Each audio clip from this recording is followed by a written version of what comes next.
In the previous class, we acquainted ourselves as to what is psychology.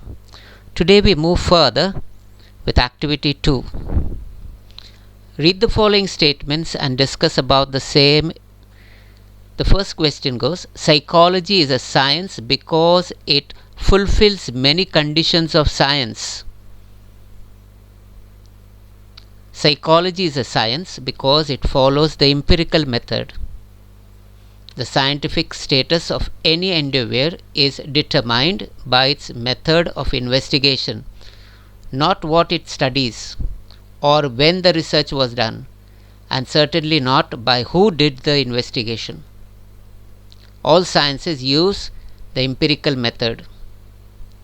Empiricism emphasizes objective and precise measurements.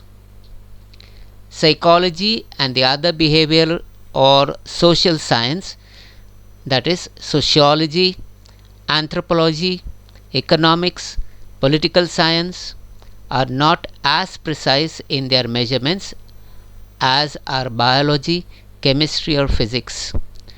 But to the extent that psychology uses empirical evidence, their findings may be referred to as scientific. It is this emphasis on the empirically observable that made it necessary for psychologists to change its definition from the study of the mind, because the mind itself could not be directly observed, to the science of behavior. We can directly observe and carefully measure externals such as what a person does, says and marks down on a psychological test. We cannot directly observe a person's mind, example the internal thoughts, emotions. Psychology is not an exact science like physics or chemistry.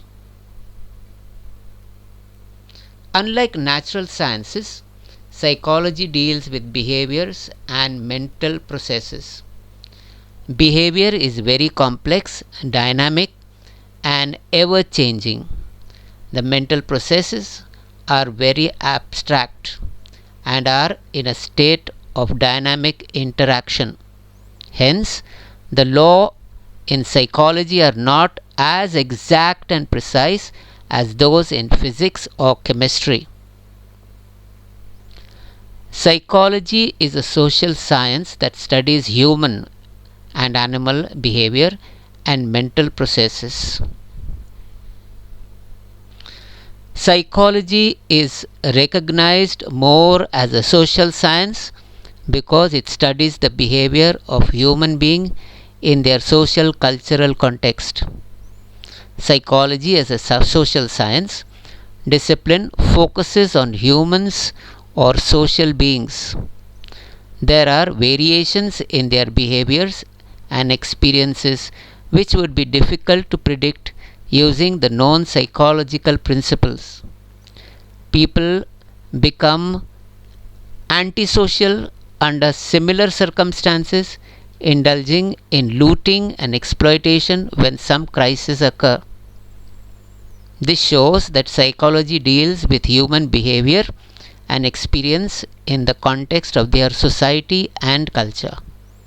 Thus, psychology is a social science with focus on the individuals and communities in relation to their socio-cultural and physical environment. Psychology uses some objective research methods.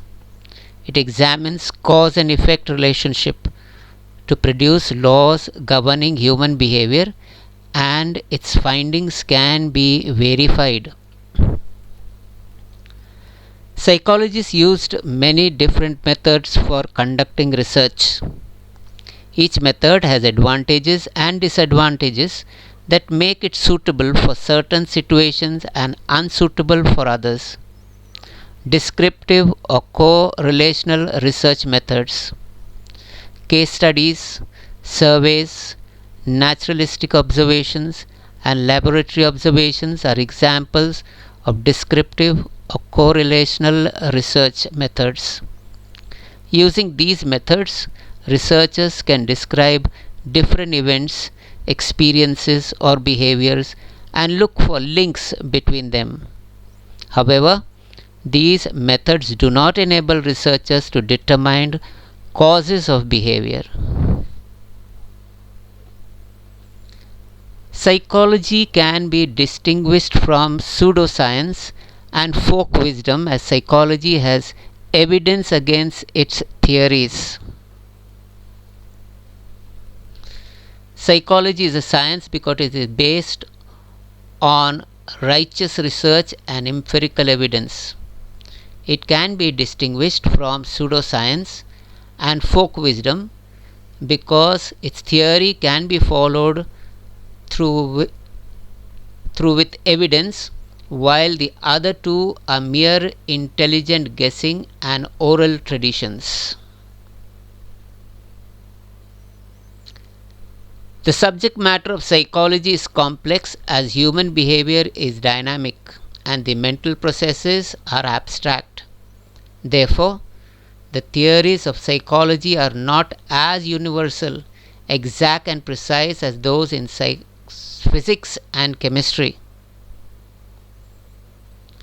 Yes, the subject matter of psychology is complex as human behavior is a dynamic phenomenon which changes due to factors such as new experiences, learning, sociocultural variations, biological and psychological processes. Just as the thoughts and actions of different groups of people are not unvarying in the same way, the commitment of psychologists to universalism is based on the erroneous assumptions that they are. Let's look into the history of psychology as a science. Psychology begins as a branch of philosophy. The origin of psychology dates back to the ancient Greeks. Psychology did not emerge directly as a science. Psychology was a branch of philosophy until the 1870s. Psychology emerges as a separate discipline in 1879. Wilhelm Wundt, a German psychologist, established the world's first psychology laboratory in 1879 in Germany at University of Leipzig. This event is considered as the official start of psychology as a separate scientific discipline. Emergence of structuralism. Structuralism is widely regarded as the first school of thought in psychology. Wilhelm Wundt and his student Edward B. Titchener advocated structuralism. Wilhelm Wundt used the method of introspection to study the conscious experiences like sensation, perception, etc. Emergence of functionalism. Functionalism was advocated by William James. He is known as the father of American psychology. He emphasized on the study of human consciousness. Emergence of psychoanalysis. In contrast to the early school of thoughts, an Australian physician named Sigmund Freud proposed a theory of psychoanalysis in early 1890s. He gave importance to the study of unconscious mind. Emergence of behavioralism. During the early 20th century, an American psychologist named John B. Watson advocated a new school of thoughts known as behaviorism. Behaviorism rejects both the study of conscious experiences and unconscious mind and made psychology a more scientific discipline by focusing on the study of observable behaviors. Emergence of humanistic psychology. The first half of the 20th century was dominated by psychologists and behaviorism. During the second half of the 20th century, Carl Rogers, an American psychologist, advocated the new perspective known as humanistic psychology, in contrast to the study of unconsciousness advocated by psychologists and determinism advocated by behavioralism. Humanistic psychologists stressed upon the study of power of of free will, self-determination and self-actualization. Emergence of cognitivism. During the 1950s and 1960s, psychoanalysis and behavioralism were replaced by the new perspective known as cognitivism. American psychologist named Ulrich Nisser is generally considered as the founder of cognitivism. Researchers in cognitive psychology study higher cognitive processes like memory, decision making, problem solving, intelligence, language, etc., with the tools like MRI and PET scans.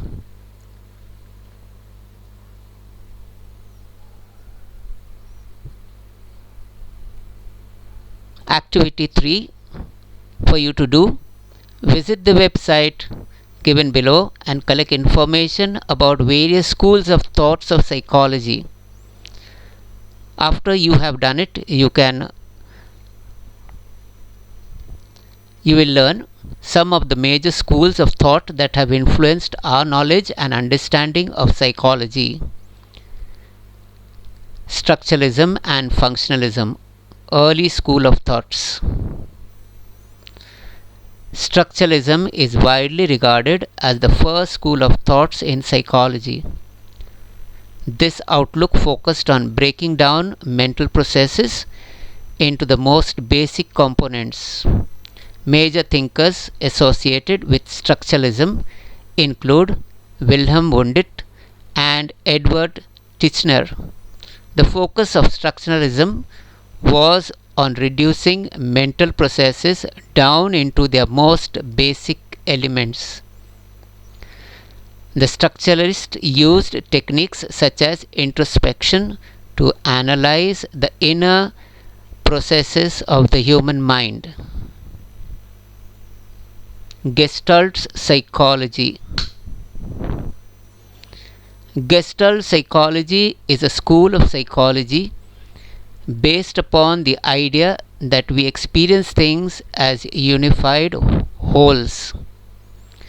This approach to psychology began in Germany and Austria during the late 19th century in response to the molecular approach of structuralism. Instead of breaking down the thoughts and behaviors to their smallest element, the Gestalt psychologist believed that you must look at the whole of experience.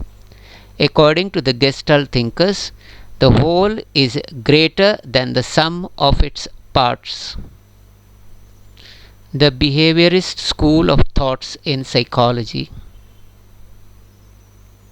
Behaviorism became a dominant school of thought during the 1950s.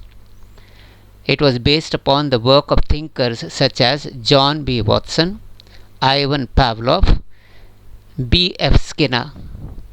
Behaviorism suggests that all behaviors can be explained by environmental causes rather than by internal forces. Behaviorism is focused on observable behaviors. Theories of learning, including classical conditioning and operant conditioning, were the focus of a great deal of research. The behavioral school of psychology had a significant influence on the course of psychology, and many of the ideas and techniques that emerged from this school of thoughts are still widely used today. Behavioral training, token economists, aversion therapy, and other techniques are frequently used in psychotherapy and behavior modification programs. The psychoanalytic school of thought. The psychoanalysis is a school of psychology founded by Sigmund Freud. This school of thought emphasized the influence of the unconscious mind on behavior. Freud believes that the human mind was composed of three elements: the id, ego, and superego. The id consists of primal urges, while the ego is the component of personality charged with dealing with reality. The superego is the part of the personality that holds all of the ideas and values we internalize from our parents and culture. Freud believes that the interaction of these three elements was what led to all of the complex human behavior. Freud's school of thought was enormously influential but also generated considerable debate. This controversy existed not only in his times but also in modern discussions of Freud's theories. Other major psychoanalytical thinkers include Anna Freud, Carl Jung, and Erik Erikson.